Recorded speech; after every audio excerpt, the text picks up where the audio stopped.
Selamat sore teman-teman media semuanya. Ya, kita baru mendengarkan pembacaan tuntutan dari Jaksa Penuntut Umum. Ya, saya terheran-heran dan kecewa ya karena tuntutan yang dibacakan sepenuhnya mengabaikan 100% dari fakta-fakta persidangan. Ya. Jadi saya tentunya tadi mendengarkan dengan cermat, saya juga mencatat dengan teliti ya,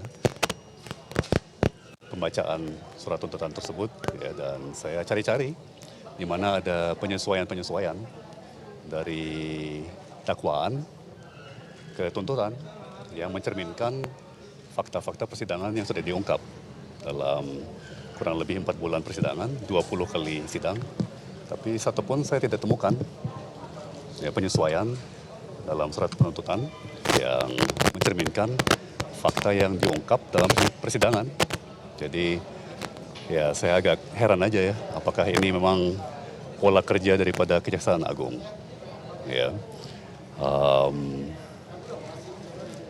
saya pribadi sih siap menghadapi tuntutan apapun, ya. Tapi sejauh yang saya bisa lihat, saya sudah sangat kooperatif, ya, sangat-sangat kooperatif. Bahkan dari saat-saat saya dipanggil sebagai saksi, ya kan, saya datang sendiri tanpa didampingi oleh pengacara, ya kan, saya selalu datang tepat waktu, ya. Bahkan kalau perlu diperiksa sampai jam 11 malam, jam 12 malam, saya lakukan, ya kan. Saya sudah cukup bersabar, ya, dalam tahanan sudah 8 bulan kira-kira. Dan itu pun juga sama sekali tidak dicerminkan dalam penuntutannya, bahwa saya sudah sangat kooperatif, ya, berusaha sekeras tenaga untuk menciptakan suasana yang kondusif dari sisi kami ya, sebagai terdakwa dan tim penasihat hukum. Jadi ya saya menunggu penilaian masyarakat ya atas peristiwa yang baru saja kita saksikan dalam persidangan saya hari ini. Tadi apa yang disampaikan oleh Pak JPU tadi? Ini sama dengan surat dakwaan. Ya, hampir kayak copy paste ya. Surat dakwaan langsung plek ke surat tuntutan, dan seolah-olah 20 kali persidangan dalam kurun waktu 4 bulan menghadirkan puluhan saksi dan ahli itu tidak pernah terjadi. Jadi saya masih sedikit seperti kalau bahasa Inggrisnya surreal, apakah ini dunia khayalan ya, dunia imajinasi, atau apakah ini Kejaksaan Agung Republik Indonesia. Dalam sesi pledoi nanti pekan depan, apa yang akan Anda sampaikan? Pledoi kan bisa disampaikan juga oleh kuasa hukum dan terdakwa langsung. Apa yang akan Anda sampaikan membahas keheranan Anda soal isi dakwaan tadi? Ya, terima kasih. Tentunya sudah diatur oleh peraturannya bahwa ada pembagian tugas antara terdakwa dengan penasihat hukumnya, bahwa penasihat hukum nanti akan menanggapi aspek-aspek yuridis, ya kan, aspek teknis hukum, dan saya akan mengupayakan sebaik mungkin ya untuk menanggapi dari sudut pandang saya ya sebagai seorang pembuat kebijakan, sebagai seorang policy maker pada saat itu, ya, sebagai seorang penanggung jawab perumusan, pelaksanaan, dan tentunya pengendalian kebijakan, dalam hal ini kebijakan tata kelola bahan pangan, ya, khususnya gula. Ya. Dan ya,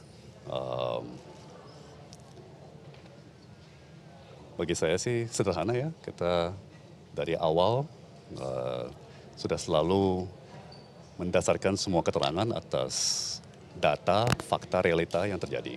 Ya, dan itu akan terus kami terapkan secara konsisten sampai akhir proses, ya, sampai akhir daripada proses hukum yang harus saya jalankan. Tidak lebih, tidak kurang dari itu ya. Jadi hanya fakta-fakta apa adanya, ya, realita, tentunya data dan angka, ya. Tapi sekali lagi lebih dari sudut pandang suasana kebijakan saat itu, ya kan, latar belakang yang menjadi konteks ya, yang menjadi konteks penting daripada keputusan-keputusan yang diambil oleh kami, menteri-menteri bidang perekonomian secara bersama, ya, secara tanggung renteng, ya, secara konsultatif, dan secara transparan,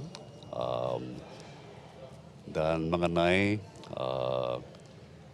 mungkin pandangan saya terhadap beberapa keterangan saksi dan ahli yang terjadi selama persidangan, ya, 20 kali sidang selama 4 bulan, ya kalau Kejaksaan Agung mau mengabaikan bahwa keterangan-keterangan saksi dan ahli tersebut pernah terjadi, saya tidak akan melakukan hal yang sama. Ya, saya penuh rasa syukur dan penuh rasa hormat pada kesaksian-kesaksian, keterangan saksi dan ahli yang disampaikan ya selama kurang lebih 20 kali sidang dalam kurun waktu kurang lebih 4 bulan. Ya.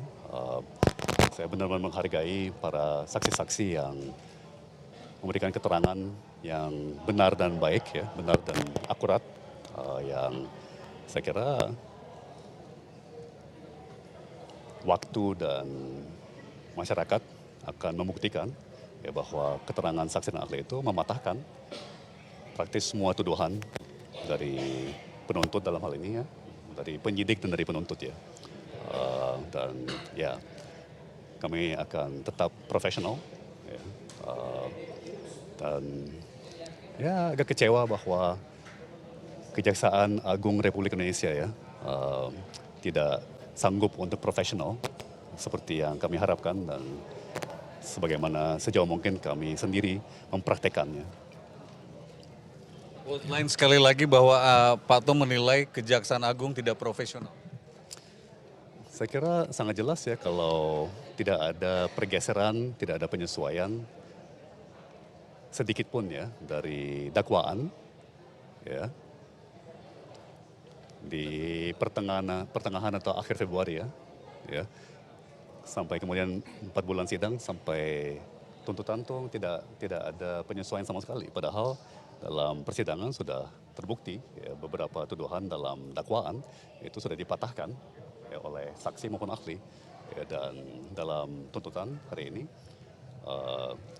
yang disampaikan oleh jaksa penuntut seolah-olah keterangan yang mematahkan tuduhan itu tidak pernah terjadi, padahal kan ada di transkrip persidangan ya, dan karena sidang ini terbuka untuk umum ya, transkrip persidangan itu akan selalu ada ya, dan di era digital ya kita ketahui bahwa jejak digital itu abadi ya, jadi saya cukup amazed ya, cukup menganggap ini luar biasa bahwa apa ya para pejabat dan pegawai terkait tidak merenungkan ya bahwa apa jejak digital termasuk transkrip persidangan itu abadi ya, dan waktu dan masyarakat ya, akan membuktikan ya, bahwa tuntutan ini benar-benar tidak profesional. Pendek kata ya, sesederhana itu. Pak, terakhir dari saya, tadi saya melihat Ibu Ciska. Yang lain? Atau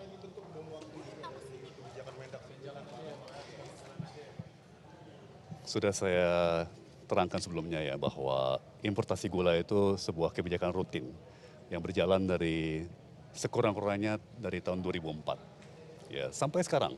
Ya, tahun ini pun masih ada beberapa ratus ribu ton gula mentah yang diimpor baik oleh BUMN maupun oleh pihak swasta ya, dalam rangka menjaga kestabilan harga dan kestabilan stok gula nasional ya. Jadi dari 2004 sampai sekarang 21 tahun ya, itu kebijakan rutin yang dilakukan setiap tahun oleh setiap Menteri Perdagangan ya kan. Jadi